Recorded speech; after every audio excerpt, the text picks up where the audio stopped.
দাঁড়াও না একবার ভাই। ঈদের সিনেমায় আবারও বড় চমক নিয়ে হাজির হচ্ছেন পরিচালক রায়হান রাফি।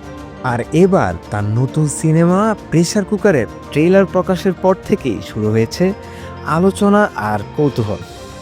ট্রেলারের শুরুতেই দেখা যায় ব্যস্ত শহরের কিছু দ্রুত দৃশ্য, আর সেখানেই ইঙ্গিত পাওয়া যায় এই গল্পটা কোনো সাধারণ গল্প নয়। এটা এমন এক শহরের গল্প যেখানে মানুষের জীবনটা যেন সত্যি একটা প্রেসার কুকারের মতো।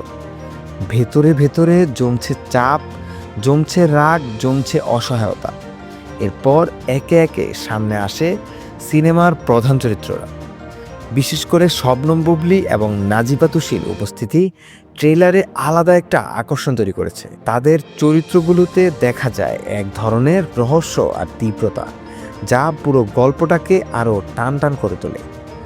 ট্রেলারের বিভিন্ন দৃশ্যে শহরের অন্ধকার বাস্তবতা, মানুষের লড়াই আর চাপা উত্তেজনার আভাস পাওয়া যায়, যেন সব কিছু ধীরে ধীরে জমছে আর ঠিক সময়ের অপেক্ষায় আছে এক বড় বিস্ফোরণের জন্য।